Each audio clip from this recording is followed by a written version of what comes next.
How can you monitor and evaluate employee performance and align individual goals with a company's strategic objectives? If your goal is to create a more successful company, today's topic is for you. We're going to dig into the details of performance management, a focus of Chapter 8 in Chuck Violand's book, Forging Dynasty Businesses. Chuck, welcome back. Hey, Jeff. Thanks. Nice being here.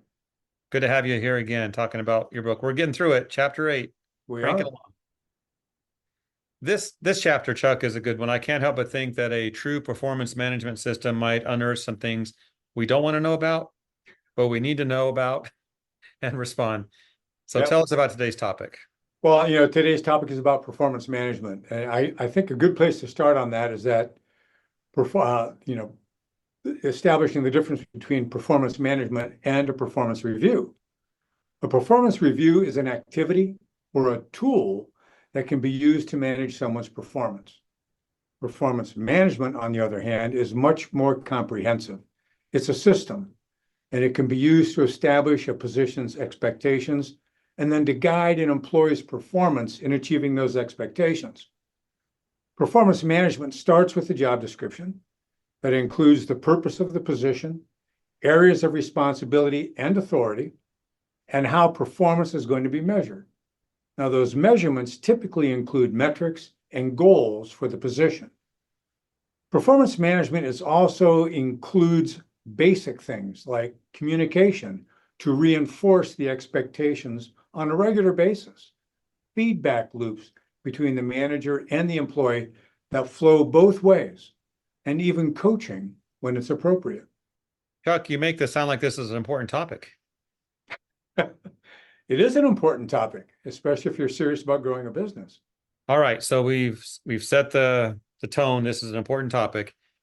You also write about, and by the way, we will talk about evaluations later because I do want to dig into that a bit more. Performance. Yeah, because I think people wonder how important they are. But let's talk about blind eye management. You write about that. I do. The real world of management or mismanagement. Share that with us. Unfortunately, Jeff, this is all too often the world of small business management, mismanagement. At many times it stems from the behaviors of the owner. It's actually one of the behaviors that I wrote about in my previous book. I call it hiding out. It's basically conflict avoidance. And many small business owners are conflict avoiders. It may not seem that way, but they are. Many of us are nice guys who like to be liked. So we avoid bad news or conversations that might lead to conflict or bad news, which means that we fail to hold people accountable when they're not performing. Now, this, as you might imagine, usually does not end well for the owner or the employee or the business. Yeah, I like that, Chuck. I think you're right. No one likes conflict, and maybe we just want to have that blind eye at times. And maybe it's human nature, but how important it is to overcome that. But let's segue to a way to make sure all of this is happening. I like checklists myself. I don't know if you do, but I think in this chapter, you do talk about checklists. How important is that? Yeah, checklists are important. As a matter of fact, there's a pretty nice 11-point evaluation checklist that we provide in the book. Now, we don't have time to go into each one of these in this podcast in detail, but there are a couple that I'd like to highlight for our viewers. The first one is a selection and hiring process. Now, that's different than a selection and hiring event. The idea is to lay out in advance of hiring the types of employees that you want for the position, technical skills, as well as cultural characteristics. Another one on the list is a focus on onboarding, training, and ongoing employee development. Now, this includes technical skills, soft skills, and management development when it's appropriate. But then there's also a third one that I thought was important, and that's an oldie but a goodie. I still subscribe to it, and it's pertinent even today. MBWA, management by walking around. Now, this means getting out and talking to the people at all the levels of your organization and then listening to them. Jeff, a couple of years ago, I was talking to an owner of a very large and very successful plumbing company. And he really laid it out pretty well in terms of management by walking around. He mentioned to me that it was his practice every day when he would go into the shop to walk through the garage every morning to talk to his field plumbers while they were getting their trucks ready. He said, while they were getting their work orders, he was getting his work orders. He mentioned that it kept him grounded and in touch with his people. Now, this is a guy that was very successful in his business, but he was also very perceptive in this act that he was doing. What were those again? Management by walking around? No. Management by walking around, MBWA. That's fantastic. So that plumbing business owner connected with his people, got ideas, heard concerns, all kinds of good stuff came from that. Absolutely. And this is a really successful guy.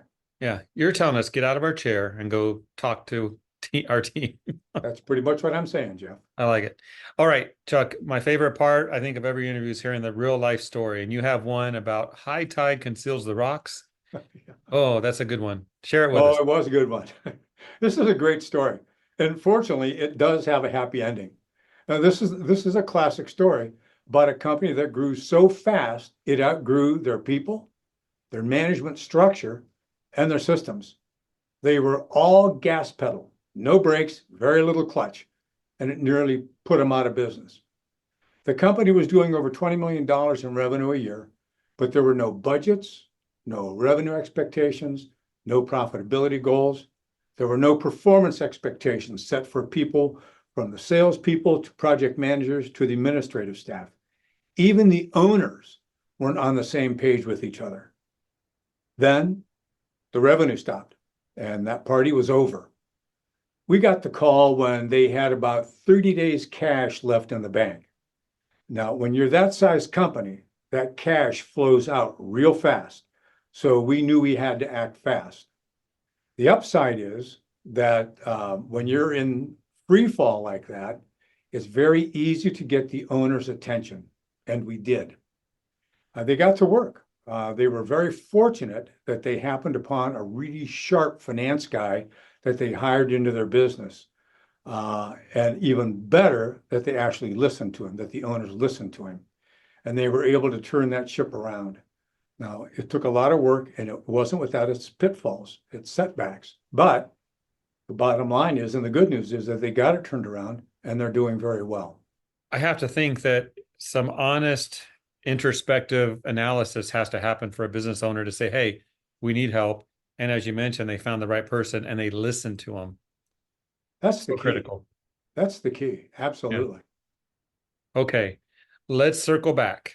Mm-hmm. My final question, I want to talk about performance evaluations. I'm sure, Chuck, that as a successful business owner that you are, when one comes across your desk, you get on it right away and you get those done, right?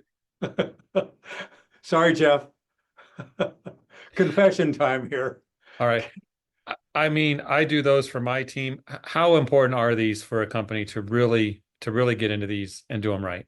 Well, again, I am a bad one to answer this question because I am notorious for putting them off. I just doing performance reviews, formal performance reviews. Now, with that said, I do believe that they're still a valuable tool for managing people, but I also think that they can be misused. For instance, if this is the only tool you use to manage your people, that's not good. Or if the evaluation scores on the review are a surprise, either to the person being reviewed or to you, then somebody's not doing their job of communicating in between when you do these formal reviews. And quite frankly, I think that's where a lot of times people get a cynical opinion of their value. Well, thanks, Chuck. I guess there's some value to performance reviews or evaluations, as long as they're done right with the right focus. That has to happen as well. Yep. Some might just look at them as fill out the paper. Yeah. Mm-hmm. All right, let's wrap up. Any final thoughts to share? Any more strategies? Oh, yeah, I do, Jeff, actually. Thank you for asking. In working with entrepreneurs and small business owners for most of my professional career, I've finally come to the conclusion that most of us, and I'm one of those too, have easily distracted, short attention span personalities. Now, I'm not sure this is much a personality fault as it's simply a condition. It has its strengths, but it also has its drawbacks. But it can make it very difficult for an entrepreneur to follow through on things, especially over time. An effective performance management system requires someone to follow through on things over an extended period of time. So the business owner may not be the best person to be in charge of that. The most effective performance management systems I've seen have been run by good managers or supervisors, someone who is good with following through, doing the details, holding people accountable, coaching when it's necessary. This doesn't give owners a free pass on performance management. We still have to work at it, but they also have to give their managers the latitude to manage their people and then to support them when they do, especially when they have to make some tough decisions while doing that. So it's important that we support the people who are doing it and that we continue to try to be better at doing it ourselves. Good words, good thoughts, Chuck. And Forging Dynasty Businesses, #1 bestseller, New York Times list. Next time, Chuck, chapter 9. I don't know about this. Policies, practices, and procedures. I have a feeling I had somebody give me a lot of help with that chapter, Jeff. You might know him. I might. I know all your team. Yes. All right, Chuck. We'll see you next time. Thank you. Jeff, thank you very much.